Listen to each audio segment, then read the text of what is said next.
Hello à tous, je suis très heureuse de vous retrouver aujourd'hui dans cette nouvelle vidéo. Aujourd'hui, on va s'intéresser à une marque de maquillage qui se nomme Nude by Nature. C'est encore une fois l'un de vos commentaires qui m'a suggéré l'idée de faire un focus composition de cette marque-là. Je ne connaissais seulement de nom, de réputation, mais je n'avais jamais regardé vraiment concrètement les compositions de ces produits. Au vu des packaging, on pourrait s'attendre à une marque tout à fait conventionnelle au niveau des compositions. Et en fait, pas vraiment, c'est une marque, comme son nom l'indique, Nude by Nature, qui propose des cosmétiques, donc du maquillage pas bio, mais avec des très belles compositions. Voilà, donc écoutez, c'est parti, j'ai sélectionné seulement 2 produits que nous allons analyser ensemble. J'ai choisi pour cette vidéo un mascara et également un rouge à lèvres crémeux en bâton en raisin tout simplement. Donc on commence tout de suite avec le mascara, celui-ci coûte 19,90 € au niveau du prix. Je trouve que c'est plutôt raisonnable compte tenu de la composition, compte tenu de la contenance et compte tenu également du packaging. Comme vous pouvez le constater, c'est un packaging rose gold métallique qui semble assez costaud, qui ne va pas se rayer en 5 minutes. Donc c'est plutôt positif si vous aimez ce design là, c'est vraiment intéressant, c'est très épuré, on a juste la marque Nude by Nature. Et en titre de comparaison, le mascara que personnellement j'utilise en ce moment, c'est le Backstage de couleur caramel et il coûte aux environs de 17 €. Donc on est vraiment sur des tarifs qui sont tout à fait similaires. Je commence tout de suite avec la composition du mascara. On démarre par de l'eau, basiquement. Ensuite on a une cire d'abeille, de la lanoline, de la cire de candélia, de l'amidon de maïs hydrolysé, un émulsifiant, un tensioactif, encore un émulsifiant. Faut savoir que pour faire un mascara qui tient bien en naturel, c'est un peu compliqué, donc on est obligé d'avoir des liants, des émollients, des émulsifiants. Par contre, toute la liste des émulsifiants de ce produit sont plutôt clean, honnêtement il n'y a aucun souci. C'est vraiment... Ça n'a rien à voir avec un mascara conventionnel. Un alcool qui sert de conservateur, de la gomme arabique, de la carragénane. Alors la carragénane, c'est une petite algue rouge. J'en ai discuté récemment avec l'une d'entre vous. Elle est de plus en plus controversée. Alors dans les cosmétiques, honnêtement ça ne me dérange pas plus que ça. C'est surtout dans l'alimentation que je ne vous conseille pas du tout, tout simplement parce qu'elle aurait la fâcheuse tendance à irriter le système digestif, donc c'est pas terrible, on est d'accord. Ensuite on a de l'acide palmitique, un agent de chélation, un conservateur, de l'acide stéarique, la Calac toarabinane est d'origine végétale et ça sert en fait de filmogène et également d'hydratant.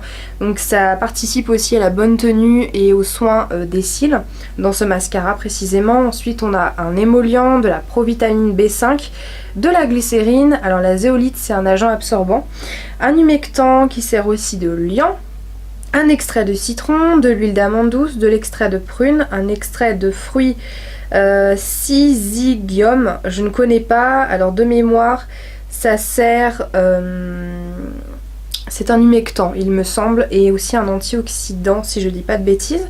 Ensuite nous avons du carbonate de potassium, un conservateur, et les colorants sont d'origine naturelle et ça c'est génial parce que dans les mascaras black, extra black conventionnels, on a souvent un colorant très chimique pour faire la coloration noire, très noire intense, et elle est suspectée d'être cancérigène. Et là on a des colorants qui sont d'origine naturelle, donc c'est vraiment intéressant. J'ai déjà terminé avec la composition de ce mascara. Écoutez, on est bien. Honnêtement, je vous recommande ce mascara. Voilà, j'ai aucun souci avec, la compo elle est ok. Donc pour les personnes qui doutaient de cette marque là, le mascara, en tout cas celui-ci, il est très bien. Et le second produit que nous allons analyser ensemble, il s'agit d'un rouge à lèvres en bâton. Donc c'est pas un rouge à lèvres mat, ça fait partie de la gamme des rouges à lèvres crémeux, hydratant pour les lèvres. Au niveau du packaging, comme vous pouvez le constater, on est encore sur quelque chose de rose gold, d'assez classique, d'assez épuré, d'assez classe. J'aime beaucoup personnellement. Et au niveau du tarif, on est à 21,90 €.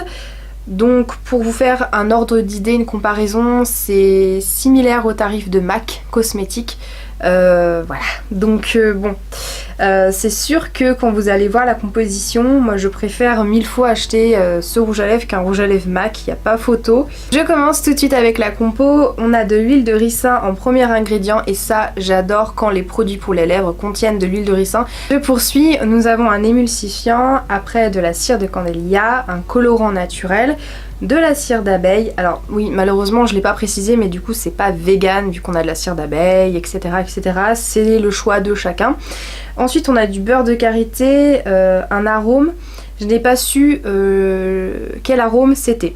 Ce qui est sûr, c'est que nous ne sommes pas sûrs. T'as vu ça? Ce qui est sûr, c'est que nous ne sommes pas sûrs que ça soit un arôme naturel parce que ce n'est pas précisé. Donc ça peut être un parfum, arôme, enfin je sais pas. Là pour le coup je sais pas. Et je suppose que ça doit être un arôme qui ressemble à la vanille parce que dans les gloss et les rouges à lèvres, on a l'habitude de nous mettre tout le temps un goût sucré vanillé. Ça rend addict, voilà. Ensuite nous avons un émollient, une huile de jojoba, une huile de mandarine, enfin un extrait de mandarine, donc qui se rapproche d'une huile essentielle, acétate de tocopherol, vous reconnaissez un peu tocopherol qui fait penser à tocophénol, c'est un dérivé de la vitamine E. Forcément parce qu'on est sur une base huileuse, donc ça va aider à ce que les huiles ne rancissent pas trop rapidement.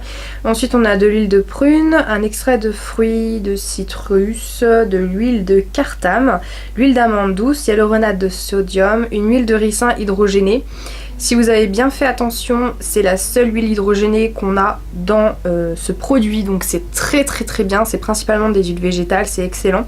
Ensuite nous avons des conservateurs, un oxyde d'étain, du titanium dioxyde, donc c'est une sorte d'empaquetage blanc qui à mon avis dans ce produit là n'est pas du tout présent en nanoparticules, sinon je vous recommanderais pas, et vu que c'est appliqué sur les lèvres et on pourrait en ingérer, ils ont tout intérêt à ce que ça soit pas du titanium dioxyde de nanoparticules.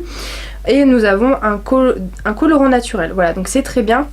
Et je rajoute que le titanium dioxyde participe à la protection solaire, donc c'est un filtre solaire minéral et non pas chimique, donc ça c'est très bien. Donc écoutez, j'en ai fini avec la composition de ce rouge à lèvres, c'est parfait. Selon moi, on a une composition qui est parfaite.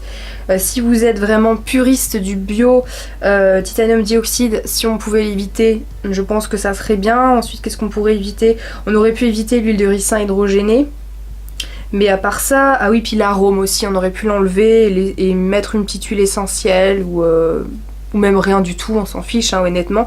Mais sinon c'est vraiment très bien. Donc on comprend mieux le prix.